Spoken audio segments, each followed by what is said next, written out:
अच्छा, मालदीव्स के जो फॉरेन मिनिस्टर है अब्दुल्ला खलील, वो एक ऑफिशियल विजिट पे हैं, 2-3 दिन के लिए इंडिया पहुंचे हैं और जो इम्पोर्टेंट स्टेटमेंट है, जो समझने वाली है, इट मीन्स कि इंडिया हैज़ वन मालदीव्स।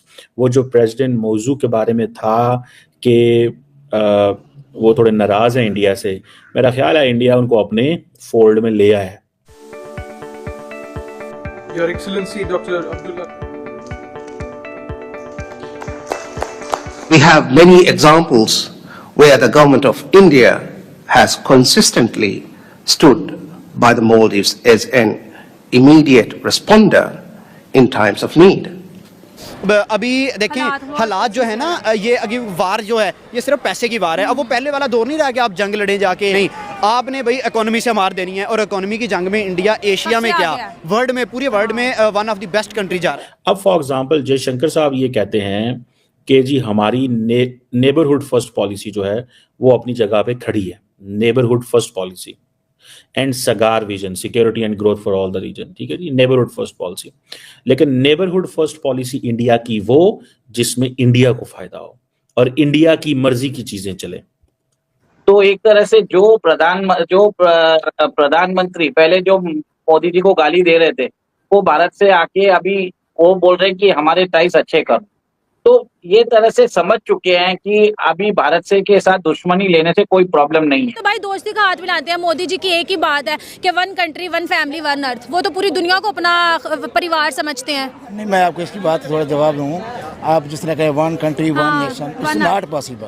क्यों पॉसिबल नहीं है? क्योंकि जो इस्लामिक आपको बाउंड्रीज है ना, वो कहते हैं कि हिंदूज एंड अदर पीपल, जो हिंदू जो स्टेटमेंट आई है वो ये है कि इंपॉर्टेंट डेवलपमेंट प्रोजेक्ट्स के ऊपर। अच्छा, मालदीव्स के जो फॉरेन मिनिस्टर है अब्दुल्ला खलील, वो एक ऑफिशियल विजिट पे हैं, 2-3 दिन के लिए इंडिया पहुंचे हैं और जो इम्पोर्टेंट स्टेटमेंट है, जो समझने वाली है, इट मीन्स कि इंडिया हैज़ वन मालदीव्स। वो जो प्रेसिडेंट मौजू के बारे में था कि वो थोड़े नाराज़ हैं इंडिया से, मेरा ख्याल है इंडिया उनको अपने फोल्ड में ले आया है। मालदीव्स के पास चॉइस कोई नहीं है और इंडिया के पास भी चॉइस नहीं है, क्योंकि इंडिया को हर कीमत में मालदीव्स चाहिए। इंडिया कैन नॉट अफोर्ड कि मालदीव्स निकल जाए उसके हाथ से। अब ये जो, लेकिन इंडिया जारी बात है पैसा लगाता है। अब फॉर एग्जांपल जयशंकर साहब ये कहते हैं कि जी हमारी नेबरहुड फर्स्ट पॉलिसी जो है वो अपनी जगह पे खड़ी है, neighbourhood first policy and Sagar vision, security and growth for all the region. ठीक है जी, नेबरहुड फर्स्ट पॉलिसी। लेकिन नेबरहुड फर्स्ट पॉलिसी इंडिया की वो जिसमें इंडिया को फायदा हो और इंडिया की मर्जी की चीजें चले। और मालदीव्स क्या कहता है कि जनाब आपकी बड़ी मेहरबानी, आप हमेशा हमें एमरजेंसी फाइनेंशियल असिस्टेंस देते हैं, एमरजेंसी फाइनेंशियल असिस्टेंस हमेशा आप हमें देते हैं। मालदीव्स जो है वो उधर आप हमेशा फर्स्ट रिस्पॉन्डर होते हैं। This is what doctor Khalil, Abdullah Khalil जो कि फॉरेन मिनिस्टर साहब हैं, उन्होंने ये कहा है। और ये उनकी समझ लें कि जो फर्स्ट कमिटमेंट है वो ये कहते हैं ये हमारी है with the government of India और इंडिया, और वो जो है वो एक जॉइंट विजन है दोनों मुल्कों का। जो India Maldives comprehensive economic and maritime security partnership है। ये कॉम्प्रिहेंसिव इकोनॉमिक तो हो सकती है, मैरीटाइम क्या होता है?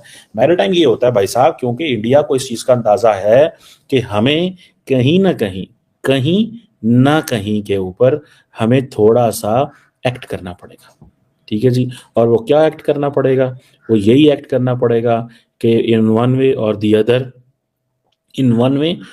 अदर दोनों मुल्कों को एक दूसरे के करीब आना होगा। सो मालदीव जो है उसके यहाँ पे इंडिया जो high impact community development project चलाता है, और ये जो high impact community development project हैं, ये मैं आपको बताता चलूँ कि ये और भी जगहों पे इंडिया चला रहा है। लेकिन ये जो high impact community development project है, इसका मतलब है कि हम बड़े हाई लेवल पे इंगेजमेंट इनके साथ करने जा रहे हैं।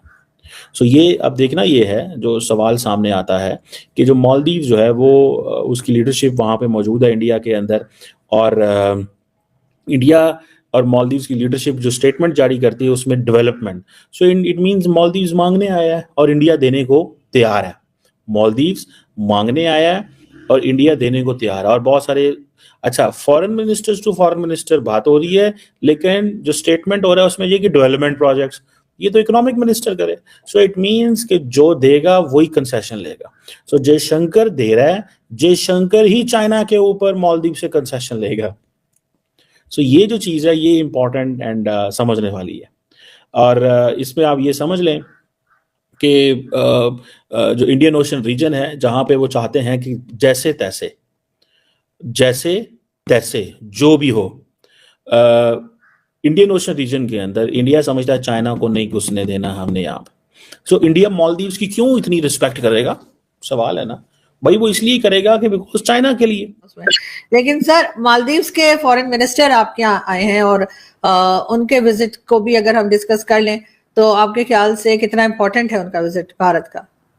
देखिए, वो तो आए हैं कि उनको समझ में आ गया कि भारत के प्रधानमंत्री को गाली देख के ऑटोमेटिकली 140 करोड़ लोगों को वो नाराज नहीं कर सकते। लास्ट टाइम जो बैकलैश हुआ था और जिसके कारण टूरिस्ट कम हुए थे, उसके कारण उधर टूरिज्म भी बहुत फर्क पड़ी और बहुत सारी भारतीय फर्म्स ने बोल दिया कि हम मालदीव के साथ डील भी नहीं करेंगे। तो आपने देखा कि म्यूजू साहब जो नवंबर में आए थे, उन्होंने भारत के साथ comprehensive economic and security maritime agreement sign किया। तो एक तरह से जो प्रधानमंत्री पहले जो मोदी जी को गाली दे रहे थे, वो भारत से आके अभी वो बोल रहे हैं कि हमारे टाइस अच्छे करो। तो ये तरह से समझ चुके हैं कि अभी भारत से के साथ दुश्मनी लेने से कोई प्रॉब्लम नहीं है। आपको मालूम होगा मालदीव्स पे पहले कुछ साल पहले 1987 में एलटीटी ने हमला कर दिया था, पूरे आइलैंड को कैप्चर कर लिया था। उस समय भारतीय फोर्स वहां पे जाके उन्होंने बहुत ही स्विफ्ट ऑपरेशन से मालदीव्स को आजाद किया था। लोग वहां पे अभी क्या है, मालदीव्स बटा हुआ है, it is pro Bharat and anti Bharat. तो ये जो मुसू है वो एंटी भारत के कैंप पे थे और इलेक्शन जीतने की खुशी में इन्होंने बहुत ज्यादा उधर एक तरह से एंटी इंडिया सेंटीमेंट स्टेटमेंट दिए। अब उनको समझ में आ गया। तो मेरा मानना ये है कि मालदीव्स को भी समझ में आ गया कि इकोनॉमिक